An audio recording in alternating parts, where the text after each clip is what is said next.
Olá, bem-vindos. Hoje nós vamos explorar um relato, muito pessoal da Revolução Constitucionalista de 32. A gente está falando de São Paulo, maio daquele ano. O clima era de muita tensão, um sentimento forte contra o governo Vargas, sabe? E um clamor pela Constituição. As fontes mostram São Paulo quase como um barril de pólvora ali por maio de 32.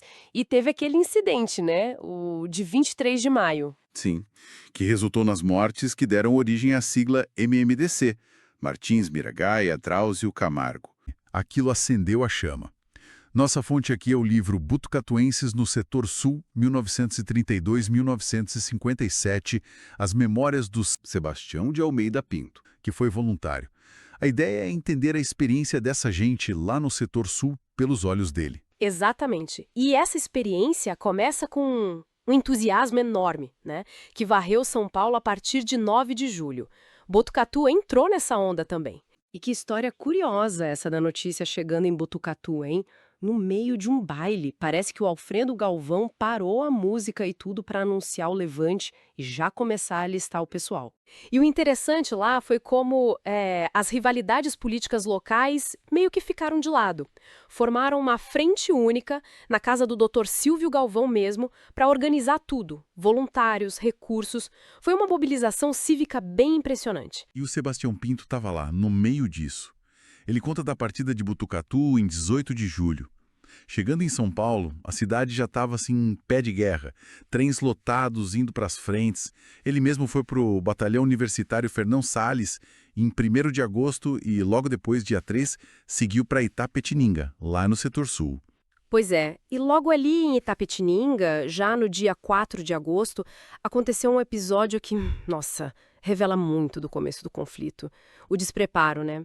Aviões federais sobrevoaram e as tropas paulistas, muitas sem experiência, entraram em pânico. Abriram fogo a esmo, foi fogo amigo, feriu vários e, infelizmente, matou o tenente Aristóteles Platone. Um começo, assim, bem trágico, que ilustra essa falta de treino militar de muitos voluntários. Que coisa! E a primeira missão mesmo do pelotão do autor só veio dias depois, 13 de agosto.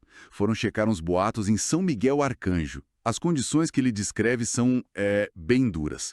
Frio, chuva constante, comida que era basicamente bolacha e salsicha. Ficaram baseados na tal Capela dos Ferreiros e ouviam de longe os combates em Buri, Ligiana, onde outros botucatuenses, tipo Ângelo Martin, Salvador Assunção, estavam lutando. Isso, e essa descrição nos leva a um ponto-chave que o relato deixa claro: a disparidade de recursos.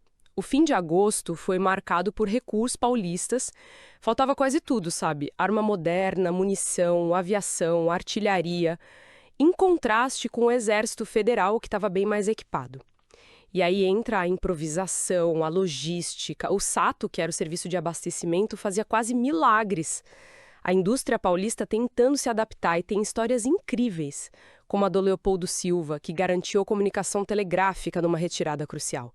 Mostra essa resiliência, essa importância do indivíduo, né? Sim, total. E o combate direto para a companhia do autor chegou mesmo em 28 de agosto. Ele narra a captura de um sargento que depois fugiu, o primeiro tiroteio mais sério, numa retirada complicada, debaixo de fogo e chuva. O próprio autor ficou doente, pegou uma congestão pulmonar. Teve que ser evacuado de Capão Bonito, ali na virada do mês. Nossa, mas o impressionante, mesmo com tudo isso, é o moral que ainda existia, sabe? As cartas que chegavam de casa eram um alívio. O pagamento também ajudava, mesmo sendo os tais bônus paulistas, que eram, promessas de pagamento futuro. Rolava até jogo de carta com os bônus. E o humor, né? Sempre aparece. O irmão do autor, o Jaime, ganhou o apelido de Genésio Arruda na trincheira. Mostra essa capacidade de achar graça até no meio do caos. Isso contrasta muito com a revolta que o Sebastião de Almeida Pinto demonstra numa carta para a mãe contra os oficiais de salão, que ficavam longe das dificuldades da linha de frente. Entendo. Aí, em meados de setembro, ali pelos dias 15 e 18, os combates ficaram bem intensos. Os paulistas até tentaram avançar, mas a munição acabou rápido e a resposta inimiga foi pesada. Artilharia, aviões. Resultado: mais recuo, dessa vez para o rio Paranapanema. O irmão Jaime descreve numa carta a bravura deles repelindo um ataque com granadas. E mesmo nos períodos de menos ação direta, a tensão era constante. O sobrevoo do Vermelhinho, o avião inimigo, era sempre no alerta. Podia vir metralha ou bomba. Tem até um caso curioso que ele conta. Um cabo da Legião Negra, uma unidade importante formada por voluntários negros, se jogou num brejo para se proteger de um avião e quase deu de cara com uma jararacuçu. Imagina o susto duplo. Caramba. E o final de setembro foi confuso, né?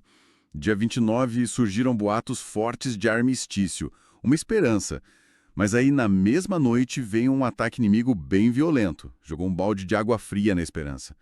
A incerteza ficou no ar até 1º de outubro, quando a retirada final começou de fato. 3 de outubro foi no meio do caos total da desmobilização. Escreve a viagem de trem em vagões superlotados, aí veio a notícia de que Botucatu estava ocupada, ele e outros decidiram caminhar os últimos 20 quilômetros. O reencontro com a família, finalmente em 4 de outubro, encerra essa jornada pessoal dele na Revolução. É uma jornada e tanto, essa que o Sebastião Pinto descreve. Do entusiasmo inicial às provações mais severas. Fome, frio, doença, o medo constante, as perdas. Mas, ao mesmo tempo, revela uma coragem imensa, né? Uma capacidade de seguir em frente e aquela camaradagem que surge nessas situações extremas. Exatamente. O relato mostra bem a desvantagem material dos paulistas ali no Sul, mas o grande valor dele talvez seja humanizar esse evento histórico. Essas narrativas pessoais, elas preenchem o espaço entre a estratégia militar e a experiência humana, crua, de quem viveu aquilo na pele. É fundamental. Fica então uma reflexão para a gente levar. De que maneira entender essa experiência individual tão de perto, com todas as suas dificuldades, medos e momentos de resiliência, pode enriquecer ou, quem sabe, até mudar a visão que a gente costuma ter de um conflito como a Revolução de 32.